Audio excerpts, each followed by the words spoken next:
You're listening to the I'm Busy Being Awesome podcast with Paula Angebretson, episode number 231. Hey, everybody. Welcome back to the podcast. This episode drops on Christmas Day this year. So for those of you who celebrate, I hope you are having a very Merry Christmas. And this also means that if you are listening to this in real time, we have officially reached that weird period between Christmas and New Year's where time just seems to get kind of strange. Whether you are in the midst of all these holiday celebrations or it's just another Monday, this last week of the year, I think it tends to disrupt our routines quite a bit. Some of us are on a break from work. Some of us have kids who are off from school. Others of us, whether we're in healthcare or the service industry, might be working extra hard, navigating this influx of sick patients or a rush of sales and returns in the busy end of the year rush. So regardless of the scenario and whether the demand for our time has gone way up or it's gone down and we're on break, this deviation from our regular routine in either direction can leave our ADHD brains feeling a bit untethered because we're lacking that stability of the familiar routine. Now, I want to acknowledge that many ADHD brains tend to have a bit of a love-hate relationship with routines, okay? Often a part of us kind of craves that structure that a routine provides or a schedule provides, but at the same time, we want to resist them too. And wherever you fall on that love-hate spectrum with routines, whenever our usual routines vanish, we often feel a bit adrift. Okay, so whether you love routines or not, whether you tend to have really strict schedules or not, whenever our usual MO gets shifted, it feels weird. It's almost like we're this sailboat without our centerboard down. We just don't have that solid repetition of routine or schedule to help ground us. Now, this episode today, my goal is to provide you with a simple framework that allows you to really approach any unstructured time that is outside of your usual routine and build in some stability. So whether you use this during the week between Christmas and New Year's, or whether you put it into practice during spring break when the kids are off from school or any other time when you have a shift from your regular routine and you're just feeling kind of off and you're craving some structure, this episode is here for you. Now, please hear me. I am not saying that you always have to incorporate a whole lot of structure. Okay, I know so many of us, myself included, look forward to having a break from the daily grind. That is the beauty of vacation for so many of us. But as I'll explain a bit more in a minute, nevertheless, our brains still crave some level of structure, even when we are breaking from the norm. And this episode is here designed specifically to help you create that level of structure that works for you. So we're going to start by identifying the level of structure that your brain craves because it's going to be different for everybody. And then we're going to explore some different examples of what that could look like depending on the different levels of structure. So it's providing you with the scaffolding or the bookends for what could be an otherwise unstructured week. Okay, so these examples that I'll provide will highlight these different approaches to structure. So grab a piece of paper if you want to follow along because we're going to dive into really actionable steps that, you could put it to use today and plan out the week ahead. So let's start with what I believe to be fact, which is that everybody's brain wants some level of structure. Now, of course, everybody's preferences vary widely depending on how strict that structure is. But I do think there is a universal truth that we all need some form of structure and routine in our lives. Our bodies force it. We have a routine that we need sleep every 24 hours, right? It's there. That is a routine. So we all need it in some form or another, but it's going to vary depending on the level.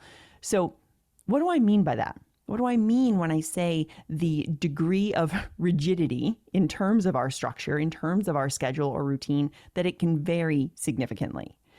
Well, some brains find minimal structure to feel amazing, right? Minimal structure to many brains, it feels incredibly freeing. They love having that open-ended week in front of them. They don't feel like they have to limit themselves to following a certain plan. They have that freedom to do what they want. Now, at the same time, another person's brain could look at that and feel incredibly uncertain and uncomfortable. My brain would do that because my brain is seeking a lot more clarity and certainty. My brain and other brains like that want to know what's going on. So that type of flexibility does not actually feel like freedom. Both are great. The important thing is knowing what feels good for you, right? Because on the other side, another person could find a very organized, scheduled week off with specific activities planned on certain days to feel incredibly freeing. And they feel that sense of freedom because they know exactly what they're doing. They've intentionally planned the things they know they want to do. And that feels like freedom because they got to choose and create the schedule for themselves. So I offer this contrasting perspective, again, just to reinforce this idea that there is no right or wrong way to do this. So I want to caution against your brain thinking that you, quote unquote, should be on one end of the spectrum or another, because there's not one way that's better. There's just different options available for different brains. And the important thing is to know which one feels most supportive for you.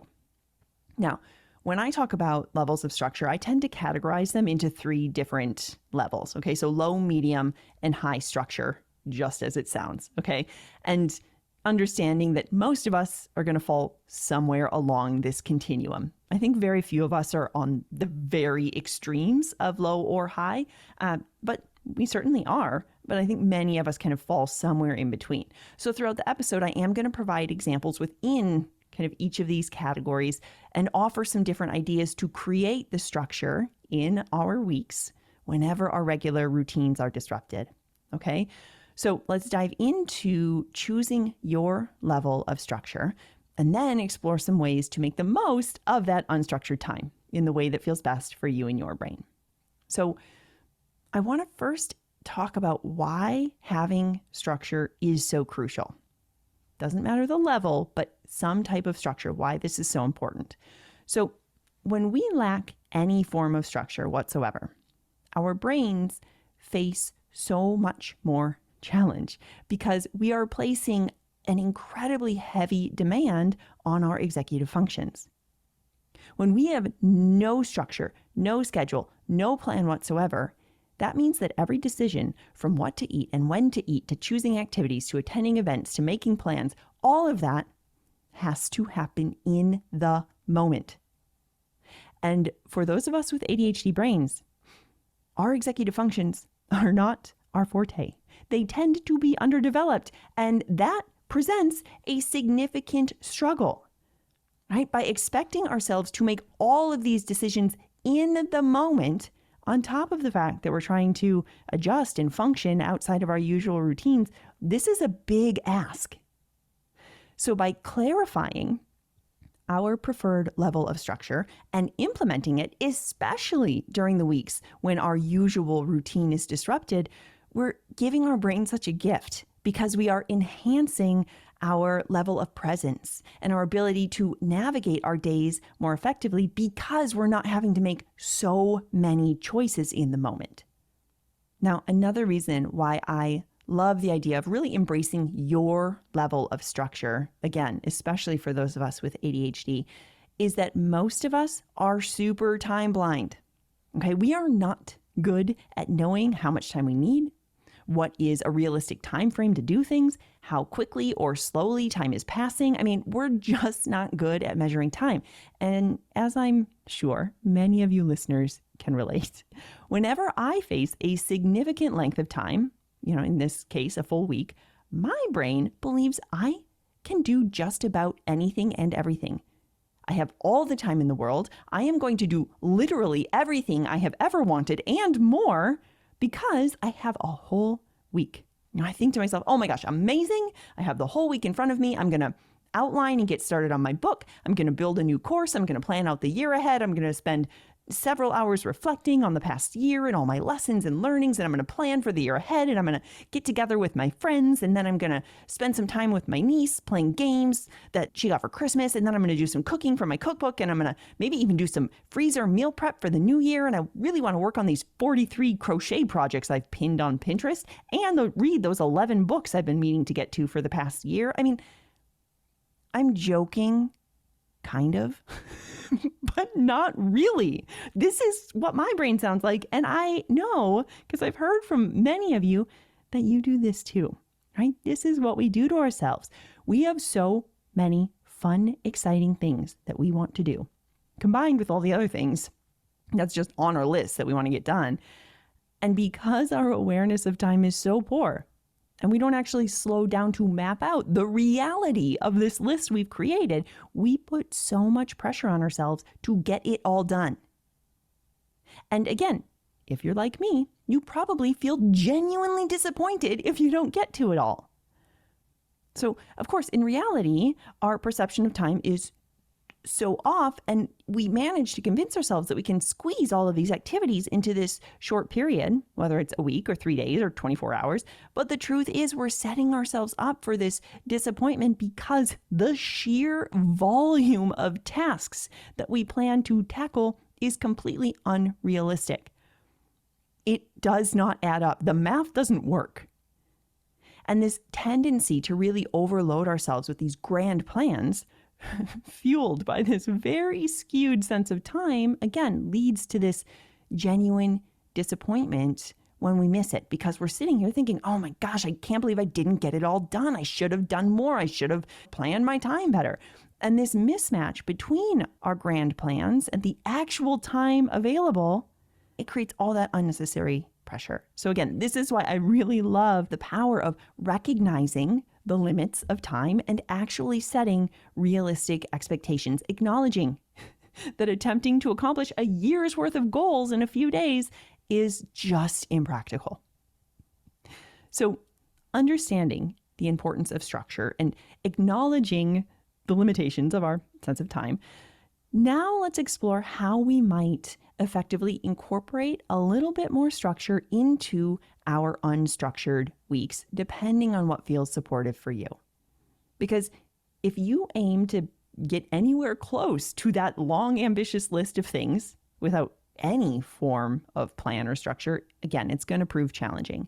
Because without that structure, you're going to have a hard time determining when and how much time to allocate to the different activities.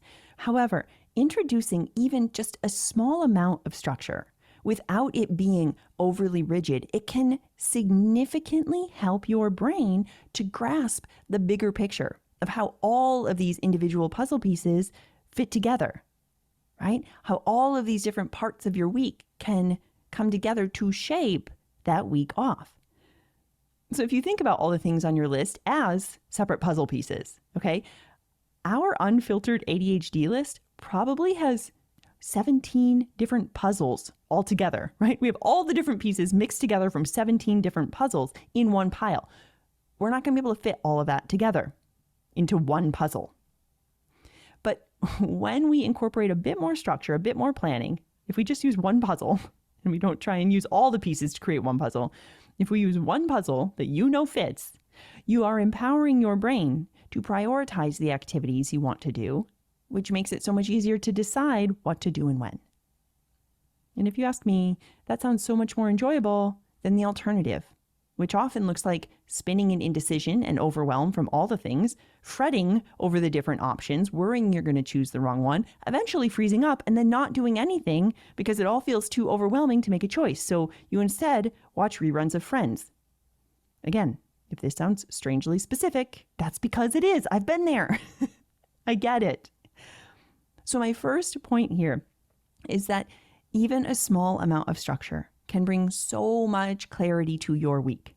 And this clarity is crucial for understanding what you can realistically incorporate, which helps prevent you from completely overscheduling yourself and navigating all that potential disappointment of thinking you wasted your whole vacation because you didn't get to everything on your list. Now, let's also address the flip side here. Because as I mentioned at the top of this episode, some of you might be even more busy than usual. You don't have a whole week off.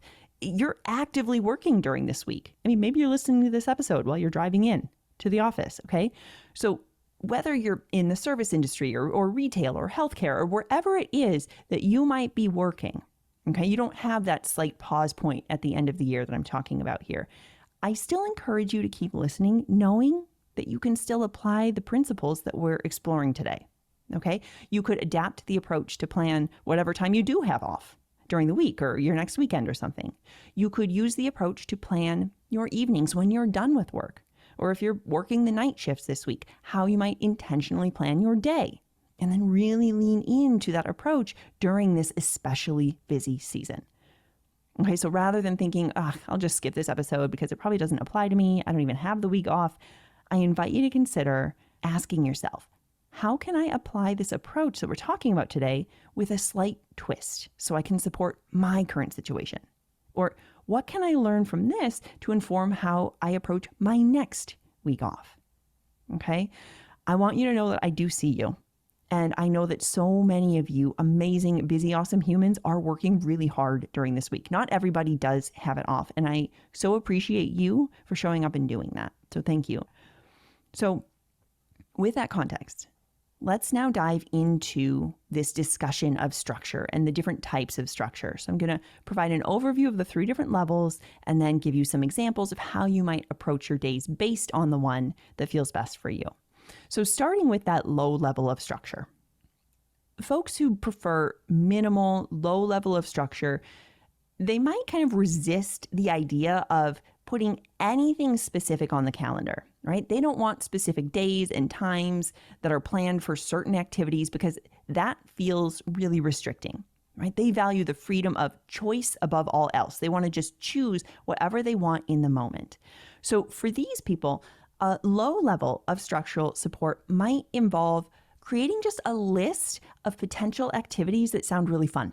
Okay, these are activities that sound enjoyable, and as time permits throughout the week, you can refer to that list for inspiration if you want to. Okay, so this approach really allows for a lot of flexibility, a lot of freedom, because there's no commitment to specific activities. Instead, you just have the benefit of giving yourself a range of options that are ready to go. You can choose from them if and when the opportunity arises. If something else comes up, great, do it.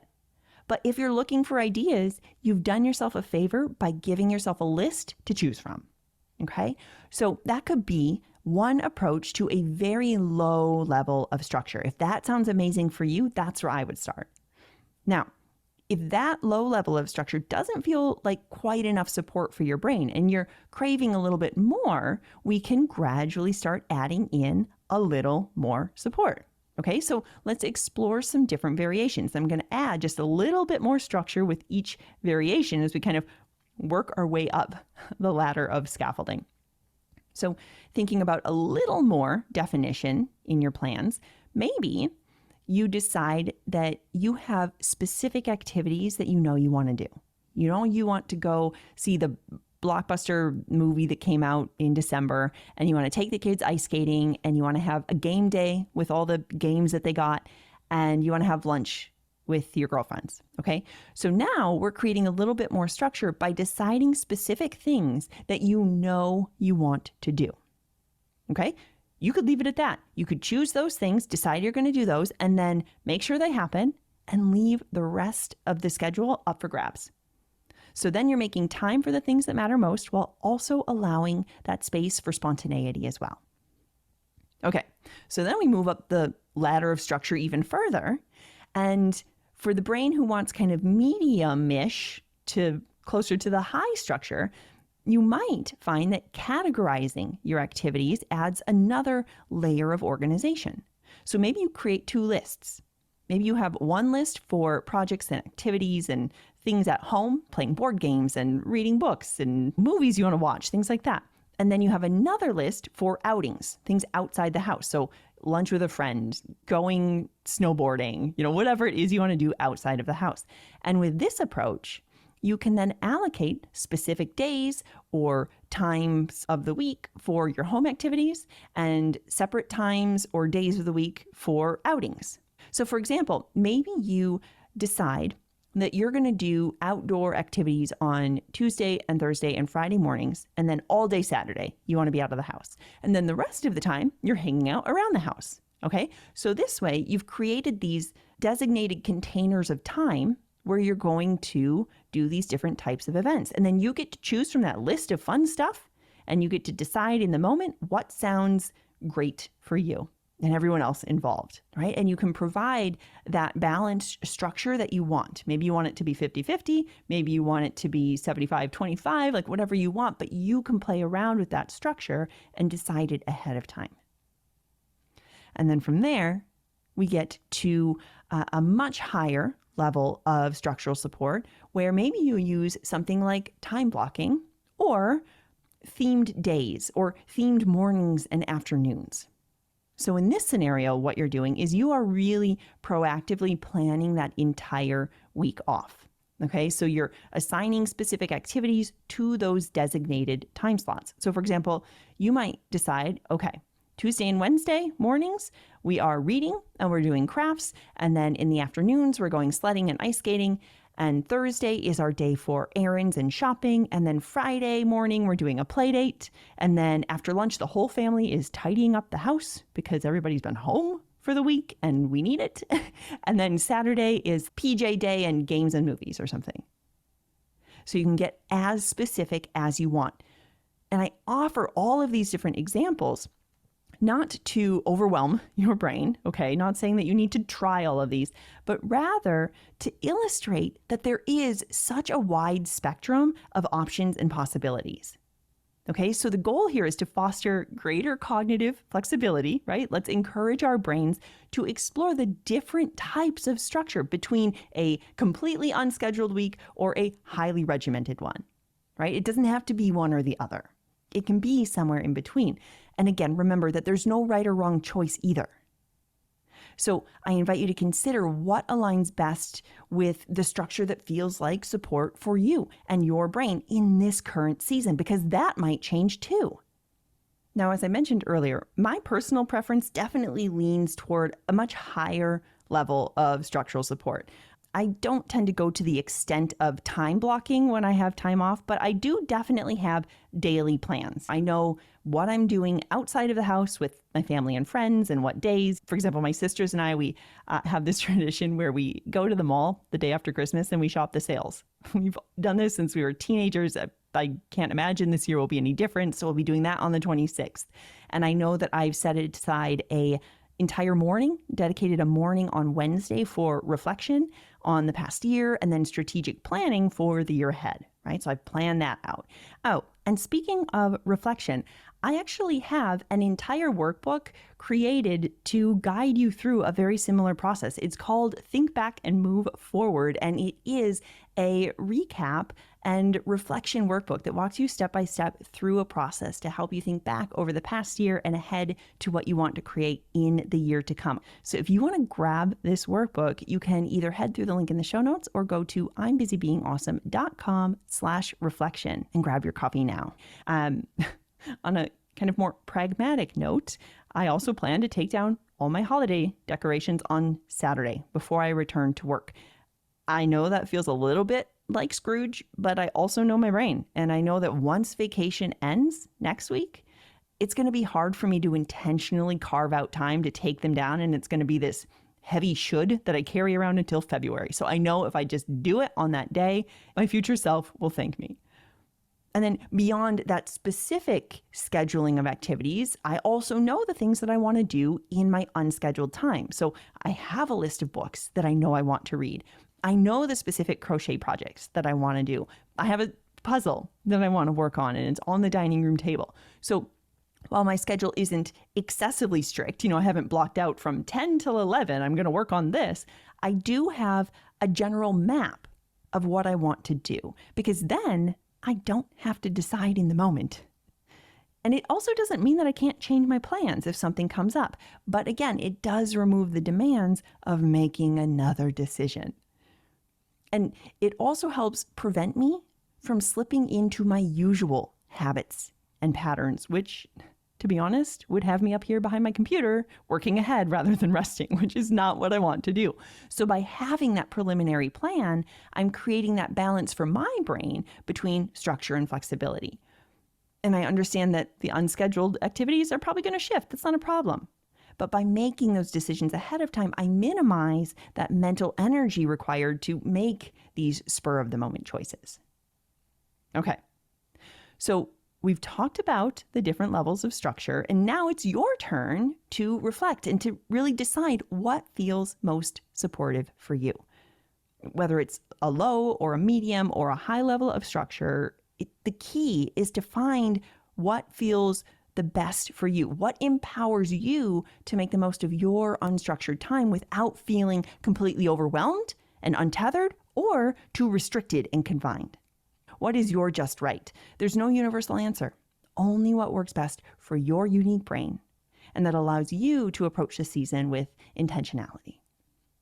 And I genuinely hope that this episode provides your brain with a better understanding of that level of structure that feels good for you, and that it helps spark some ideas for how you might create that, not only for the week ahead, but for any unplanned weeks in the future. So let's just recap the steps real quick. Number 1, check in with your preferred level of structure.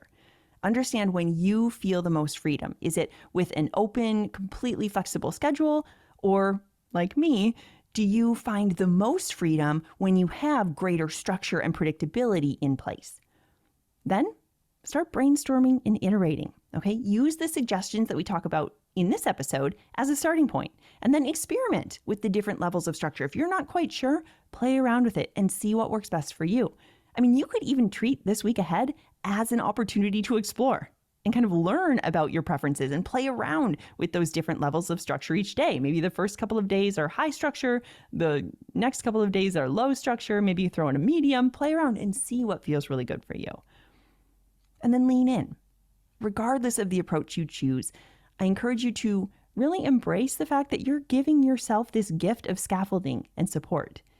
And I hope you feel super proud of doing that, because it's going to help you stay present and intentional as you savor this time. All right, my friends, that's going to do it for us this week. And if you're ready to take the concepts you've learned on this podcast and apply them to your life, if you're ready to learn how to support your ADHD in a way that works for you within a small, supportive community in We're Busy Being Awesome, I invite you to check out today's show notes or head to imbusybeingawesome.com/group to learn more about how we can make that happen. Also, have you grabbed the year-end reflection workbook yet? It's going to help you look back and celebrate and learn from everything that happened in the past year and then plan for an incredible year ahead. You can head through the link in the show notes or go to imbusybeingawesome.com/reflection. Until next time, keep being awesome. I'll talk with you soon.